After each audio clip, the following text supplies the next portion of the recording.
Royal Caribbean is known for its massive cruise ships, exciting onboard activities, and world-class entertainment. But let's be honest, not everything about the experience is perfect. While millions of people love cruising with Royal Caribbean, there are certain things the cruise line does that really annoy passengers. From frustrating policies to unexpected fees, some of these issues leave guests feeling disappointed. Maybe you've experienced long wait times, restrictive drink packages, or policies that don't seem fair. Some of these complaints are small, while others make travelers rethink whether Royal Caribbean is the right cruise line for them. In this video, we're going to break down the biggest things that bother people about Royal Caribbean. If you're planning a cruise, knowing these in advance might save you from frustration.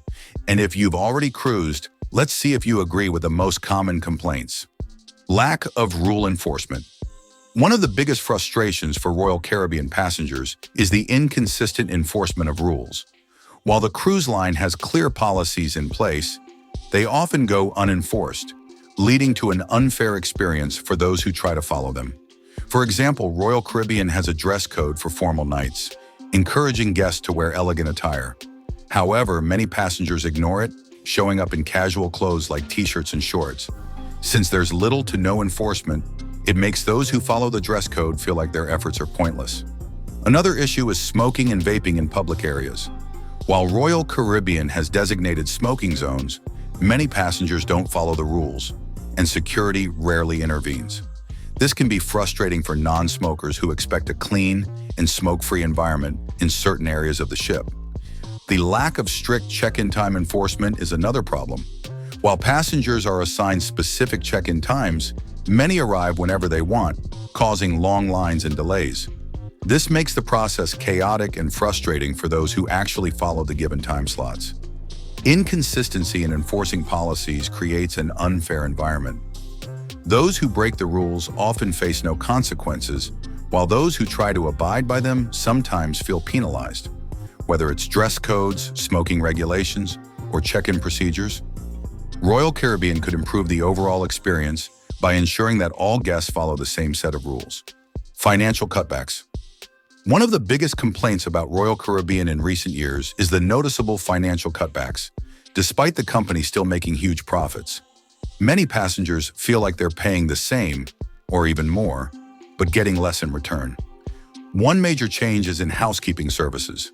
Previously, guests would receive room cleaning twice a day, ensuring a fresh and comfortable experience. However, Royal Caribbean has reduced this service to just once per day, which many passengers find disappointing, especially those staying in high-end suites. Another issue is the lack of extra value for passengers, even though the cruise line continues to generate substantial revenue. For instance, luxury cabins that cost up to $100,000 per voyage still have extra dining charges. Guests paying such a premium expect an all-inclusive experience, but are instead met with additional costs. Dining cutbacks are another major concern. Even with an unlimited dining package, guests find that some specialty restaurants only offer a $20 credit instead of fully covering meals. This feels misleading to many who purchase these packages, expecting true unlimited access.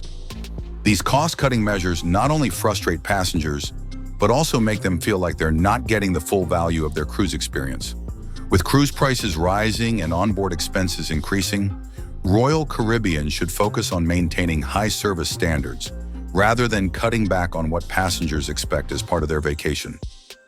Restrictive policies of drink packages. Royal Caribbean offers unlimited drink packages, but many passengers feel that the restrictions attached to them take away from the experience. One of the biggest complaints is that, despite having an unlimited package, guests can only order one drink at a time.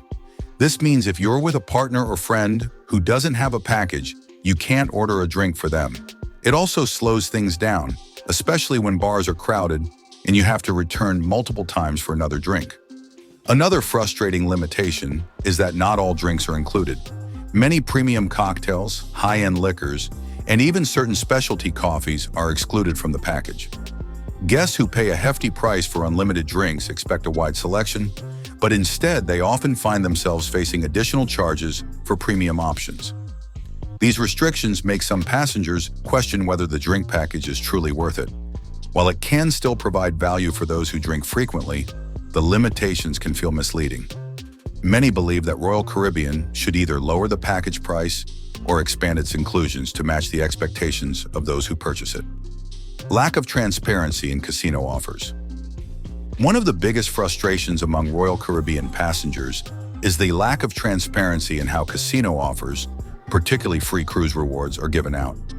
Many gamblers spend hours playing in the casino, expecting to qualify for free or discounted cruises, yet they never receive an offer. Meanwhile, some passengers who gamble far less surprisingly receive invitations for complimentary cruises. This inconsistency leaves many guests confused and questioning how Royal Caribbean actually determines eligibility. The main issue is that the cruise line does not provide a clear explanation of how these offers are awarded. There are no published guidelines on how much one needs to gamble, what games contribute the most, or how often one must play to qualify. This lack of information makes it difficult for players to understand whether they are being fairly rewarded for their spending. For a company that profits significantly from its onboard casinos, it would make sense to implement a more transparent and predictable system. A tier-based structure or clearer criteria could help players know what to expect. Until then, many passengers feel that casino rewards are handed out randomly, making it frustrating for those who actively contribute to the casino's revenue. Slow progression in loyalty program. Royal Caribbean's crown and anchor. Society is meant to reward loyal passengers, but many cruisers find the progression frustratingly slow. Unlike other cruise lines where reaching higher tiers feels achievable within a few trips, Royal Caribbean requires an extensive number of nights at sea to move up the ranks. For example, reaching diamond status, where some of the best perks start, takes at least 80 cruise points, which means sailing for 40 nights in a standard room. For those who cruise occasionally, this can take years. Even after reaching a high tier, the benefits are not as generous compared to competitors. Other cruise lines offer faster upgrades, more onboard discounts, and exclusive experiences, while Royal Caribbean's perks remain limited to minor discounts and a few complimentary drinks. Many loyal passengers feel that their repeat business isn't truly valued, especially when newer customers often get better deals than returning guests. A more balanced system, such as offering additional rewards for spending on drinks, dining, and excursions, could make progression feel fairer. Until then, long-time cruisers often feel stuck in a slow-moving program that doesn't truly appreciate their loyalty. Lack of loyalty to home ports. Royal Caribbean's shifting home port strategy has frustrated many loyal cruisers. Cities like Baltimore have lost cruise service, while ships are being redeployed to locations like Tampa. Even Boston, a seasonal port, has been removed from future itineraries, leaving frequent cruisers with fewer options. One of the biggest concerns is the lack of long-term commitment to any specific port. Passengers who rely on a particular home port for convenience suddenly find themselves without sailings, forcing them to travel farther or switch cruise lines.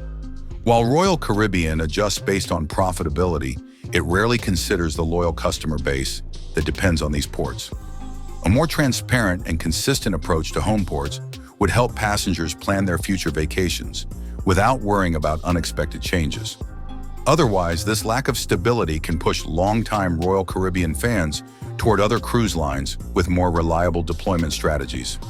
Have you ever faced any of these issues with Royal Caribbean? Or do you think these problems are overblown? Share your experience in the comments below. Your feedback helps create a real discussion about what cruise lines are doing right and where they need to improve. Let's talk.